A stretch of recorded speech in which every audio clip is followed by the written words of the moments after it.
This conference will now be recorded.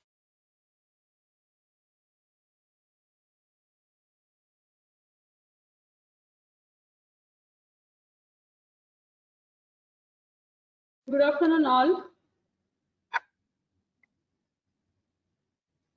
Good afternoon, ma'am.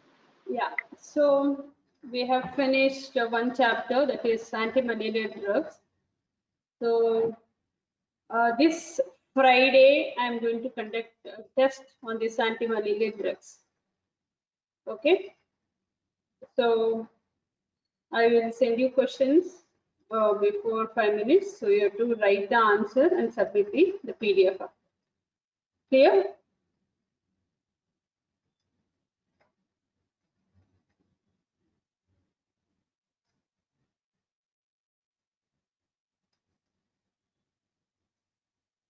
Hello?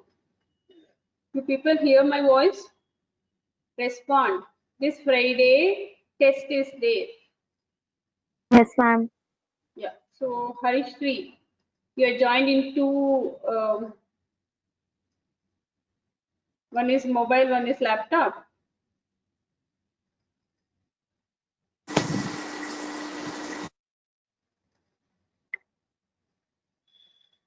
Or is there any two Harishris in your class?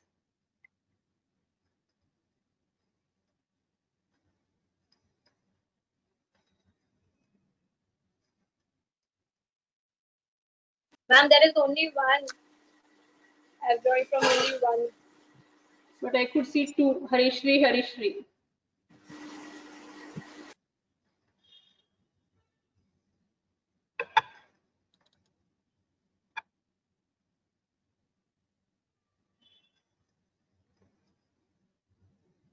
You people can also see, no, who are the participant.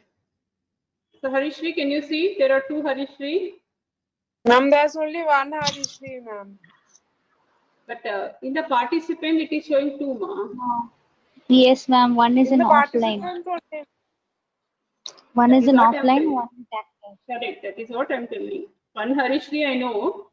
I'm asking there are. I think Harishri is joined by two devices.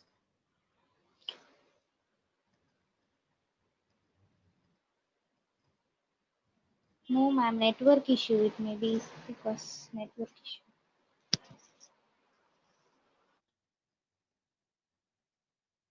Okay.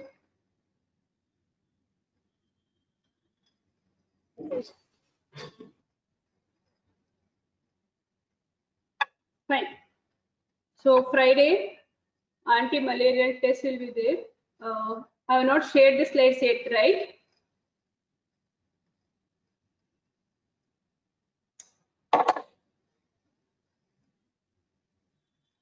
Hello. Have I shared the slides with you people? No, ma'am. Okay. After this class, I'm going to share the anti-malarial slides with you people. Please go through and prepare for your test. So Friday, we'll conduct a small test only for the anti-malarial drugs. So it starts from the life cycle of the malarial parasite and what are the different classification of anti-malarial drugs and their pharmacology action and where it is used. Something related to their side effect, whatever I have discussed, only related to those things what I have discussed in the class. I am going to give you test. Okay, fine. It will be 30 marks test, so be prepared for it. Okay.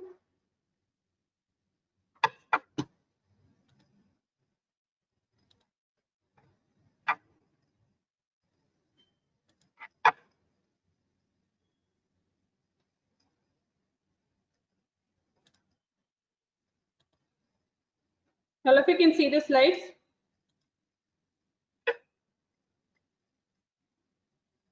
Yes, ma'am. Okay. 1 second.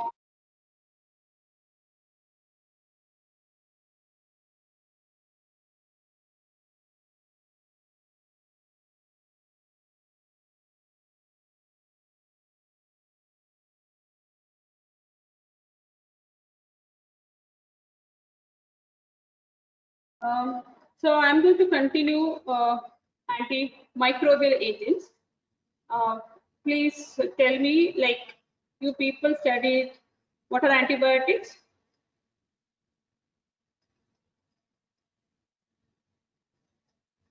You have to answer. So if you answer, I can understand what all you have studied.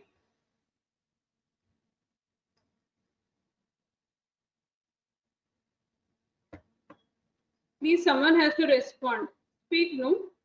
You understood what is the antibiotic, classification of antibiotic?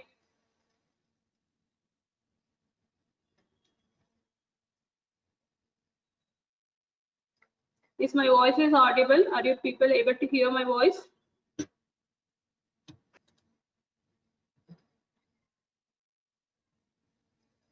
Hello? Please respond. What all you learned? Yes, Harishri, go ahead. Ma'am, antibiotics are those antimicrobial substances which are like active against bacteria or. Okay. So then you have studied the classification of antibiotics.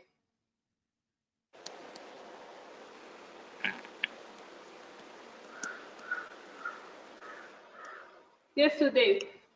Classification of antibiotics.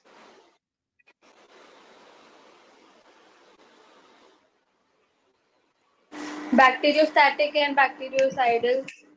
So what is bacteriostatic, bactericidal?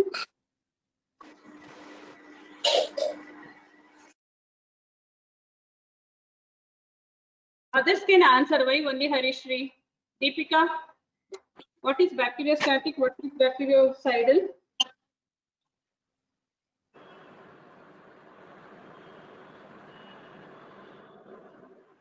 Yes, others please answer. No problem. Anyone? Ma'am, bacteriostatic, they prevent the growth They of don't, the microorganism. they prevent the further growth. Okay. Bactericidal, it kills them. Kills the bacteria. Kills the bacteria. So one is reduces the number of bacterial growth, that is a static. It reduces the multiplication.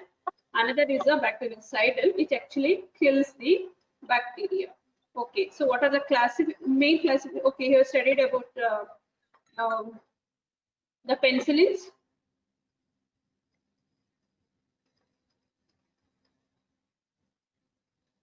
Studied about penicillin, right?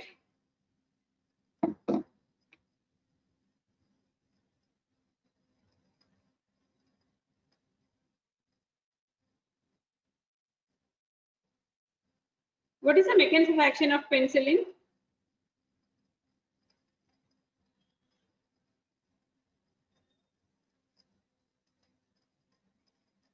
Have you studied the penicillin? Students, please respond. Have you studied penicillins?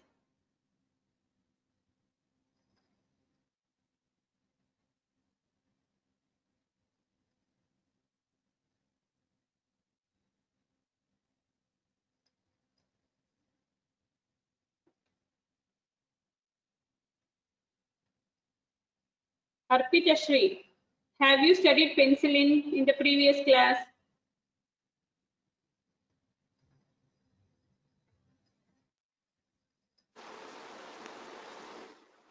Yes, Uday, please go ahead.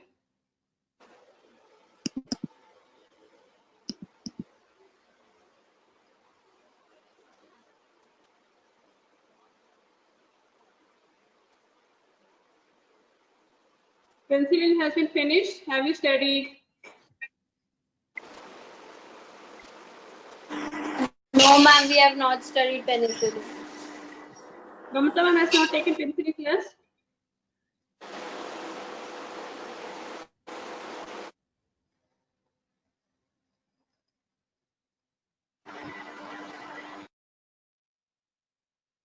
Harish, please go ahead.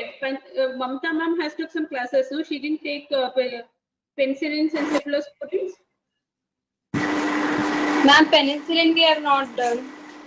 Mamta ma'am has not taken it. Then what all antibiotic you have studied till now?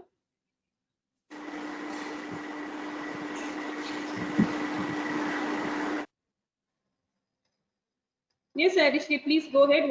Which antibiotics you people studied?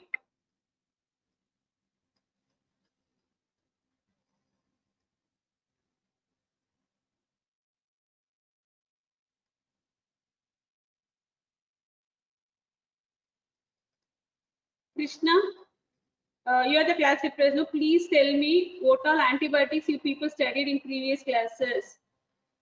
Because I am not clear. Ma'am, I had told you, no, ma'am, I didn't attend the class, so I don't know, ma'am. Okay, who else attended? Please tell me, no, which antibiotics you people are studying. Harishri is telling penicillin is not covered because penicillin is the first antibiotics will be taught. So then I have to take from that. That's why I'm asking. Please. Who attended from the beginning? Can you please tell me what all topics you have finished in antibiotic?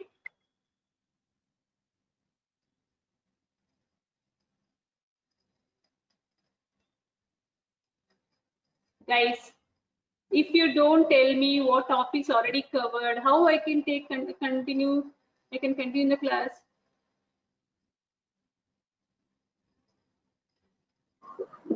Ma'am, no one took the class of this penicillin. Okay, ma. Deepika, okay, you just keep your audio unmute. Fine. So antibiotics, Kavya ma'am started, right?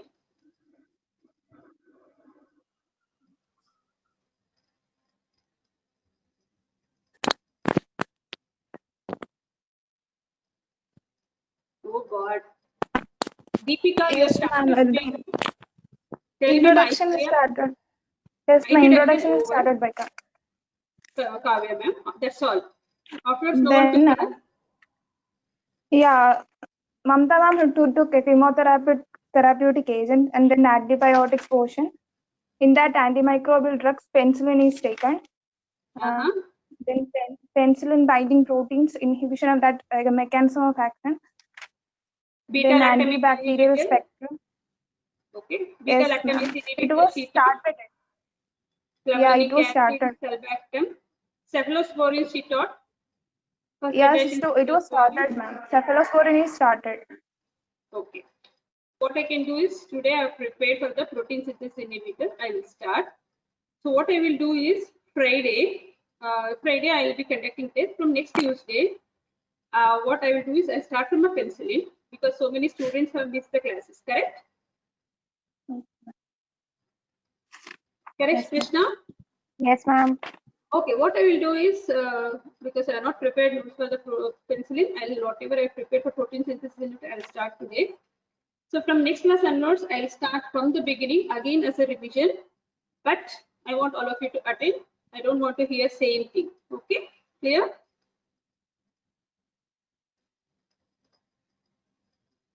Okay. One more thing is, please keep a notebook for these classes. So sometimes whatever points we are telling, please make a note of that. Be an active participant so that whatever I am telling, if you note down, and also you write down today's date, Bhagya ma'am class, what topic she finished. At least if someone asks, you will be in a position to tell what classes we have taken. Correct? Yes, no, Aishwarya, Krishna, Deepika? Yes, ma'am. Please keep a notebook for pharmacology. Please write down date, what topic I started, what topic I finished. Okay, keep making some notes. These slides will be shared. 100% I will share all the slides what I am preparing. What I'm telling is you prepare your own notes whenever I'm explaining so that you can recall whatever I explain. So I'll start with the protein synthesis inhibitor. So now you people already understood what is antibiotics and each basically as someone told, antibiotics are nothing but they are the agents which kills the other microorganism. So basically if it is antibacterial, so they will inhibit the bacteria, the different class of bacteria. It may be gram-positive bacteria or it may be gram-negative bacteria. So thereby they reduces all this microbial growth in your body. Okay. So now this is actually a second class of antibiotics. They are called as protein synthesis inhibitor. So what I will do is from next class onwards, I will finish this protein synthesis inhibitor. I'll go back to the penicillin, that is cell wall synthesis inhibitor, so that you will understand much better. So here, these class of the antibiotics are called as protein synthesis inhibitor.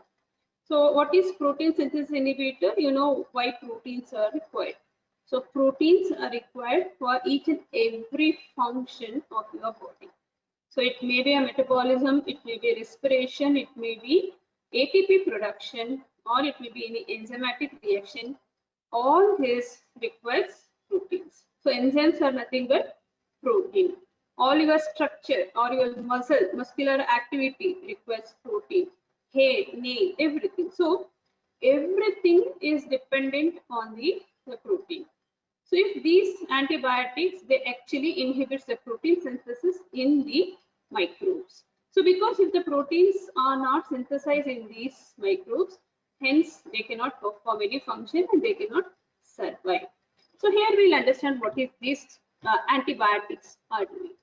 So if you see, there are a lot of antibiotics, they exert their antimicrobial effect, basically by targeting the bacterial ribosome. Please, anyone tell me what is ribosome?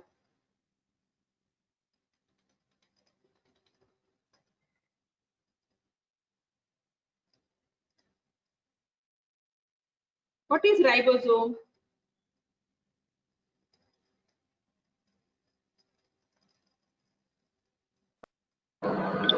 It synthesizes different proteins.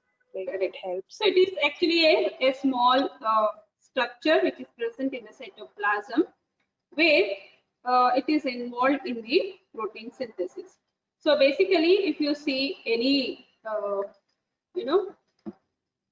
multiplication or a division, you'll have transcription and the translation.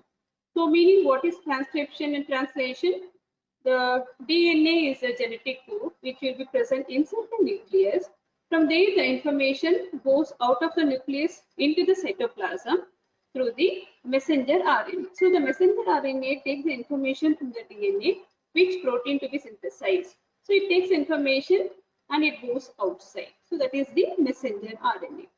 So this messenger RNA goes outside into the cytoplasm. There it gives this information, and there the transfer RNA brings amino acids. Then the ribosomal RNA, the ribosomes, whatever the site where the protein synthesis is happening, there each and every amino acid comes and binds, and then they'll start forming the peptide bond, and finally they forms the protein. So here these antibiotics, they produces their antimicrobial effect directly targeting the bacterial ribosomes. So these are the component, but if you see the structure of this ribosome, they differ structurally from those of the mammalian cytoplasmic ribosome. So there is a structural differences between our ribosomes and the bacterial ribosome. So what is that structural difference? So if you see in the bacterial ribosome, they have a smaller ribosome size. So it is called as a 70S ribosome. Whereas if you see mammalian like us, we have little bigger ribosome called 80S ribosome. Whereas this 70S ribosome of the bacteria has a 2 subunits. So this is composed of 50S and the 30S subunits in this 70S subunit. Whereas in the mammalian, this 80S ribosome has 2 subunits having 60S and the 40S subunit. So thereby, our ribosomes are structurally different from the bacterial ribosomes.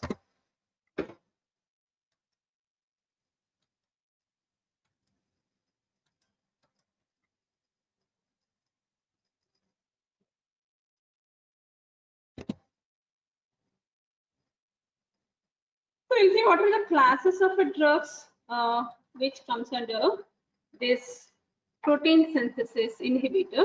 These we'll study in detail one by one in the next slides. So here the first class of antibiotics which comes under protein synthesis inhibitor are called as tetracyclines. So they are called as tetracycline because they have 4 cyclic rings. So that's a tetra 4 cyclic ring. So in this there are 4 names in the red letter. Those are the trade names. It is sorry about only the generic name. So we have in this tetracycline demiclocycline. This is the demiclocycline. We have doxycycline, minocycline, and tetracycline. So please note down, in the tetracycline there are 4 drugs which comes under tetracycline. They are called as a demiclocycline, doxycycline, minocycline, and the tetracycline. Then there is a second category of protein synthesis inhibitor called glycyclines. Okay, glycyl cyclines. So this is glycyl cyclines. In this we have only digycycline. Only one drug comes under dicyl cycline, which is digycycline. Then the third category of protein synthesis inhibitor are called as aminoglycosides. So basically, you people already studied what are glycosides in the pharmacophagy. So they are from the plant sources.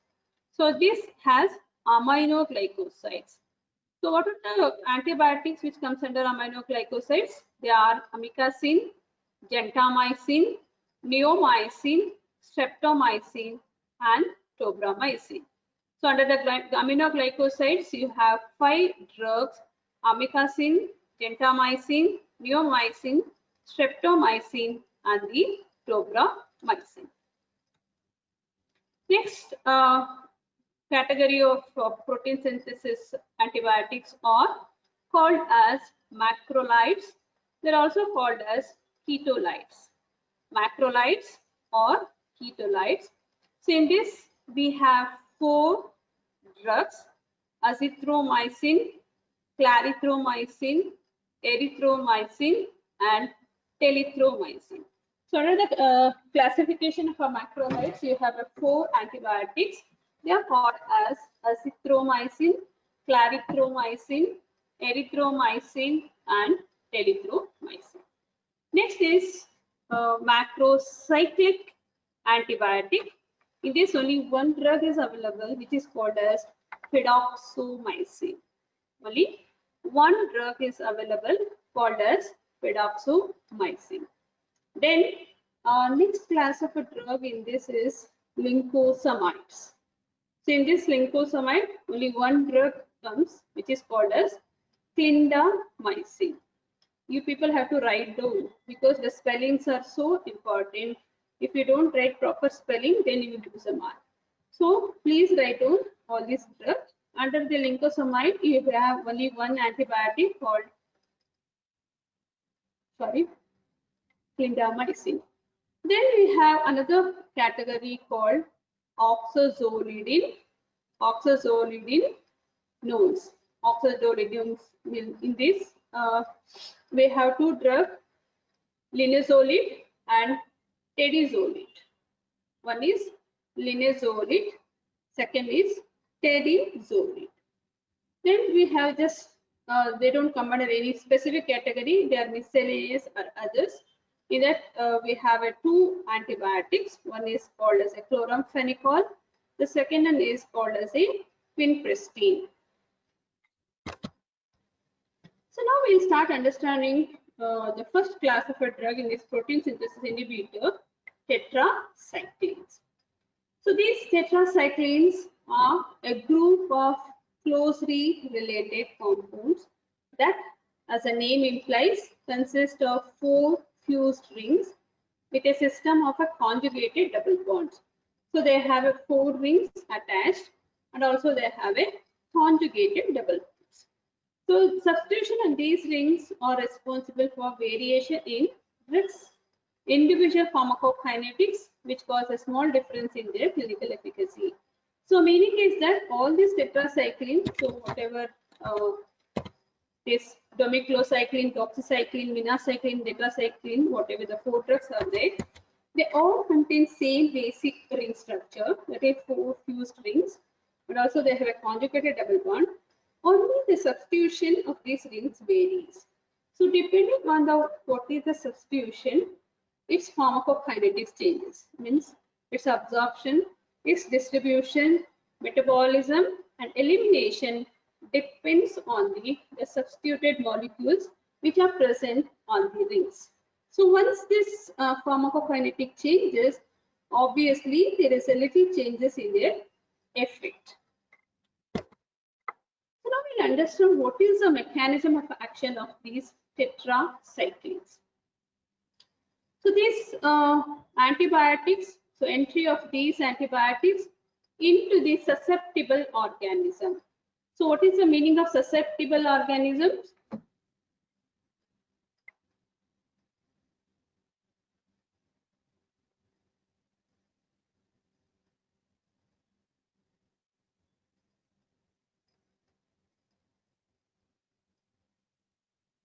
What is the meaning of susceptible organism?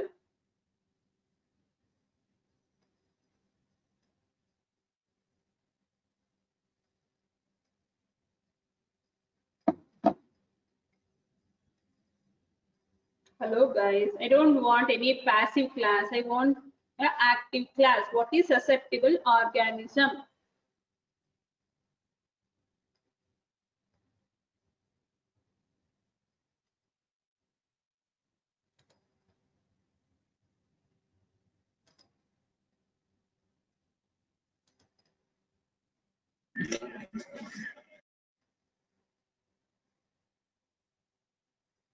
It means when the antibiotic is in favorable condition for that organism. So basically the susceptible organism are the organism which will respond to this antibiotic action. Means they may be killed by these antibiotics or they may be reducing their number. That is called as the susceptible organism. Some will be resistant organisms, so they will not respond to these antibiotics. So these agents, whatever the tetracycline, can enter into the susceptible organism, and this entry of this antibiotic into this microorganism is basically mediated by both by passive diffusion and by energy dependent transport protein mechanism. So one is passive diffusion. Passive diffusion means inside the bacteria the antibiotic concentration is less, outside the bacteria the antibiotic concentration is high. So hence from the higher concentration to the lower concentration it can move. Correct? So that is called as a passive diffusion. Another mechanism is there which is called as the energy dependent transport protein mechanism. So energy dependent means ATP will be utilized, and there is a specific transport protein will be there in the cell membrane which can carry this antibiotic inside. And this transport mechanism is very unique to the bacterial inner cytoplasmic membrane. So they are very, very specific to the bacterial inner cytoplasmic membrane. So thereby these antibiotics enters into that particular microbes. So if you see non-resistant strains, they concentrate the tetracyclines intracellularly. So non-resistant means the susceptible organism. What happens? Because this antibiotic enters, they start concentrating inside the cell. Then once it goes inside the cell, the drug binds reversibly. It is not irreversible, it is reversibly, basically to the 30A subunit of the bacterial ribosome. So once it binds to the 30S bacterial ribosome, thereby it blocks the access of the amino acyl transfer RNA to the mRNA ribosome complex. So I already told you the ribosome is the site where the protein synthesis happens, and already mRNA has brought the information from the cell. Now it has to attach the transfer RNA which is bringing each amino acid. But these antibiotic will not allow for the transfer RNA to bring the amino acid to this mRNA or ribosome complex. So thereby there is no protein synthesis. So hence by this mechanism, the bacterial protein synthesis is inhibited. Is it clear? Have you understood what is the mechanism?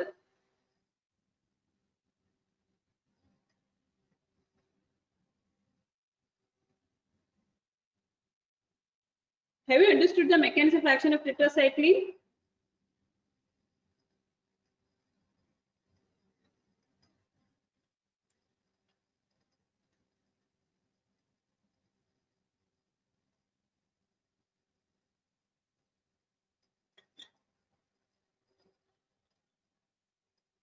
Guys, until unless you don't respond, I will not understand what I'm teaching is.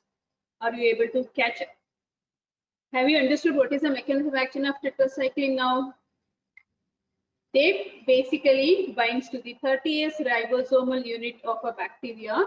So thereby they block the access of the amino acid transfer RNA to the mRNA or ribosome complex at the acceptor site. Because of this mechanism, the protein synthesis will be inhibited. Are you clear with this?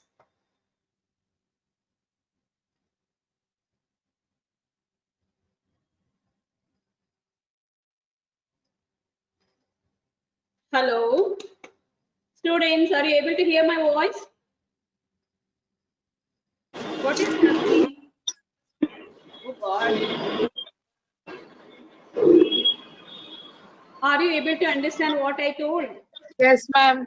Yes, ma'am. Please respond. At least you say yes. Oh God.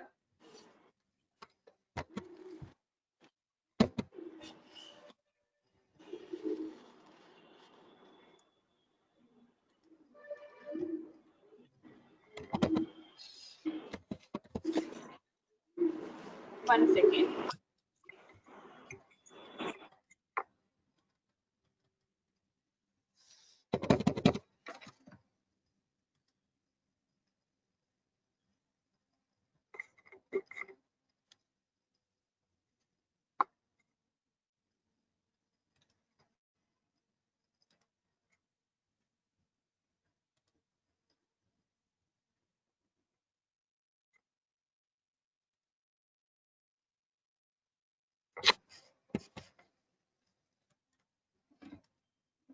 So this is how the tetracycline. So this is the 70S ribosomes of a bacteria. So this 70S ribosome in turn has two subunit. One is called as a 50S ribosomal subunit.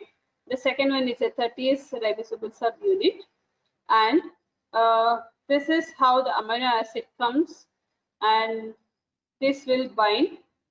So thereby there will be peptide bond will be forming. So what happens is this is amino acid transfer RNA which brings each amino acid here, and this is acceptor site. So it brings one amino acid, it gives so that the peptide bond grows. But what happens is tetracycline, they target this 30S ribosomal RNA of a bacteria, and thereby this transfer RNA cannot come and binds here. So thereby the protein synthesis will be inhibited. So now we'll understand what are the antibacterial spectra, means which type of the microbes are responding to the tetracycline. So if you see the antibacterial spectrum, these tetracyclines are broad spectrum antibiotic. So broad spectrum means a number of microbes can be killed or reduced in their numbers by this tetracycline. And they are not a bactericidal, they are only bacteriostatic antibiotics. So they can reduce the growth of the microbes, but they not kill the total number of bacteria. So these tetracyclines are effective against both the gram-positive and the gram-negative bacteria. Also, not only they act on bacteria, they also act on other organisms. Okay, and if you see what are the conditions these tetracyclines are used, so these are the different conditions tetracyclines are used. So now we'll start seeing one by one. So one is peptic ulcer disease. So basically peptic ulcer disease, if it is infectious disease, the Helicobacter pylori is a organism. So this will cause the peptic ulcer disease. So during this Helicobacter pylori infection, you can go for tetracycline treatment. So the treatment involves, it is a combination of a bismuth, metronidazole, tetracycline, and a protein pump inhibitor is highly effective regimen for the eradication of the H. pylori infection. So this Helicobacter pylori is basically gram-negative bacteria. So the tetracycline acts on this Helicobacter pylori, but tetracycline cannot be used alone. It should be combined with other drugs in order to reduce or eradicate the H. pylori infection. Then the tetracycline also have effect in the Lyme disease. So basically this is a spirochetal infection which is caused by the organism called Borrelia burgdorferi. Borrelia burgdorferi. So this disease is basically transmitted by the infected ticks. So tetracycline, they also act on the spirochetes, that is Borrelia burgdorferi. So this, what happens in this Lyme disease? The infection results in the skin lesion, headache, fever, and also it is followed by the meningoencephalitis. Finally, it leads to arthritis. And also a bull's eye pattern rash with a red outer ring called erythema migrans is a hallmark of this Lyme disease. And in this Lyme disease, the drug of choice, it is the doxycycline. So doxycycline is one of the preferred therapeutic option in order to treat the Lyme disease. Next is Mycoplasma pneumoniae. So tetracycline also have an effect on the mycoplasm. So Mycoplasma pneumoniae is, or a walking pneumonia, is a common cause of this community acquired pneumonia, especially in a young adult and also people who live in close confines such as the military camps. So during this Mycoplasma pneumonia condition also, treatment with macrolide or doxycycline is effective. Then cholera. So cholera is caused by the gram-negative bacteria called Vibrio cholerae. So this is basically because of the ingested whatever the contaminated food. So it will be fecally contaminated food or water. So because of that, cholera is a waterborne disease, and the organism multiply especially in your gastrointestinal tract. So there it causes as toxin release, that is enterotoxin will be released in the gastrointestinal tract. So thereby it causes the diarrhea. So during this cholera infection, the doxycycline can be used. So what this doxycycline does, it reduces the number of these vibrios, and also you have to give the lot of fluid replacement. Then tetracycline also have an effect in the chlamydial infection. So chlamydia trichomatis, this is a major cause of the sexually transmitted disease in the United States. So this is the sexually transmitted disease. It causes non-gonococcal urethritis, pelvic inflammatory disease, and also it causes a lymphogranuloma veneroma. So all these conditions are related to because of the chlamydial infection. And also other organism called Chlamydia psittaci. So this Chlamydia psittaci, it causes psittacosis, which usually takes the form of pneumonia. So basically it affects the lungs. And also other symptoms of this Chlamydia psittaci is hepatitis and myocarditis and also coma. So during this chlamydial infection, the doxycycline or azithromycin can be used in order to treat the chlamydial infection. Then the last category of a drug is called as Rocky Mountain spotted fever. So here it is a rickettsial disease. This disease is basically caused by the Rickettsia rickettsial, and the disease is basically have the symptoms like a fever, chills, aches in the bones and the joints, and the tetracycline responds very well to this rickettsial infection. So like this, tetracyclines are broad spectrum antibiotics acting on gram-positive cocci like a Staphylococcus aureus and also Staphylococcus pneumoniae. They act on the gram-positive bacilli, Bacillus anthracis. They act on the gram-negative rod like a Brucella species, Helicobacteria, Vibrio, and Yersinia pestis. Then they also act on anaerobic organisms like a Clostridium perfringens and also Clostridium tetani. They act on the spirochetes, Borrelia. They act on the mycoplasm. They act as a chlamydia and others. So their antibacterial spectrum is very huge. So hence, because they have a lot of broad spectrum antibiotic activity, they can be used in the peptic ulcer disease, Lyme disease, Mycoplasma pneumoniae, Rocky Mountain spotted liver, chlamydial infection, and also in HAL. So this gives you an overall antibacterial spectrum of these tetracyclines. So now we'll understand what is the resistance to this tetracycline. So resistance means drug will not respond to the treatment. So usually there is a widespread resistance happens to this tetracycline. Because of that, it limits their chemical use. So once the resistance comes, you cannot use the tetracycline. So what may be the reasons for this resistance? So if you see the most commonly encountered naturally occurring resistant factor will be involved. So this confers the inability of organism to accumulate the drug. So we already seen in the mechanism of action, first the drug has to accumulate intracellularly, then only the antibiotic can act on the 30S ribosome, and thereby it can inhibit the protein synthesis.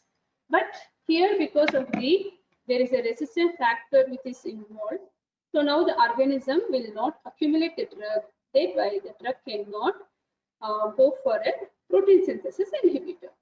And this is also accomplished by the magnesium ion dependent active efflux of the drug. Active efflux means the drug will be thrown out of the microbe. So that is called as the active efflux. The moment antibiotic enters, so the organism can throw this through the active mechanism. And this is mediated by the plasmid encoded resistant protein called TET-A. So there are two reasons why the resistance develops for the tetracycline. One is there is a resistance factor which is naturally occurring. So because of that, there is no accumulation of drug intracellularly. This is one mechanism. Another second mechanism is magnesium dependent active efflux of the drug, and this is mediated by the plasmid encoded resistant protein called TET-A. So now we'll understand what are the pharmacokinetics of this tetracyclines. So first we'll see absorption. So all these tetracyclines are adequately yet incompletely absorbed after oral ingestion. So if you take any tetracycline tablet, it is incomplete absorption, but whatever the absorbed, it is sufficient to produce its antibiotic activity. But whenever if you take this tetracycline along with the dairy products, whenever in the diet, so what happens? You should never combine this tetracycline with any dairy product.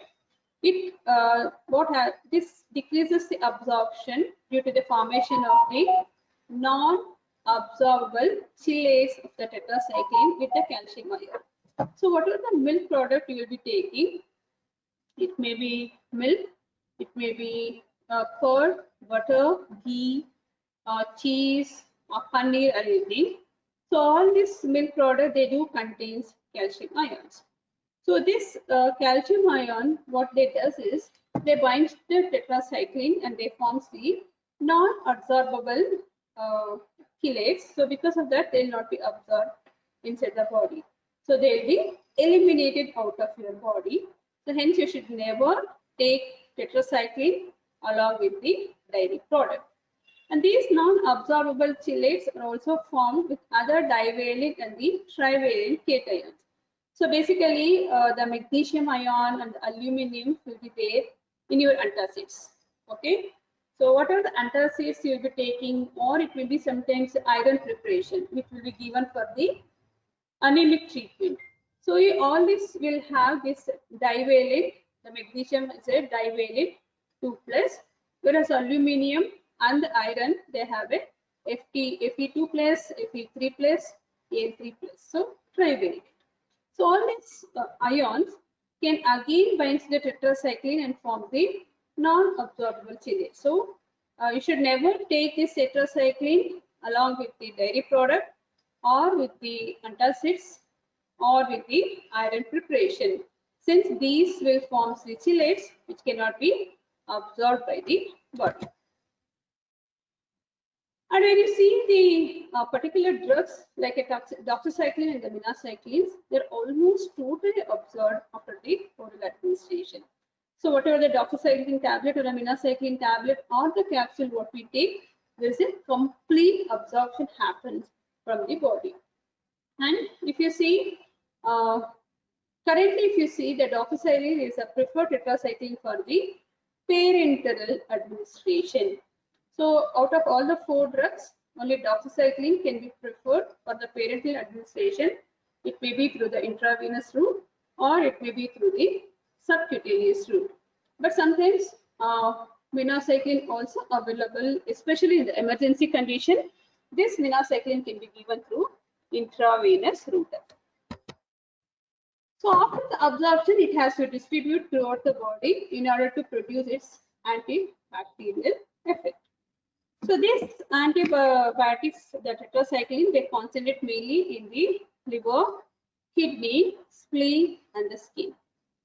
And also, most importantly, you have to understand, they bind to the tissues undergoing calcification. So what are the tissues which undergo calcification? Basically, the teeth and the bones, they undergo calcification. So calcification is nothing but deposition of the calcium. Or they also bind to the tumors that have a high calcium content. So because of that, they can bind to the gastric carcinoma. And they can penetrate into most body fluid sufficiently. And all this tetracycline can enter the cerebrospinal fluid. That means it can cross the blood-brain barrier. It can reach the brain. It can reach the cerebrospinal fluid. But the quantity which reaches this cerebrospinal fluid is very, very less. So this, it cannot show any therapeutic effect except the minocycline.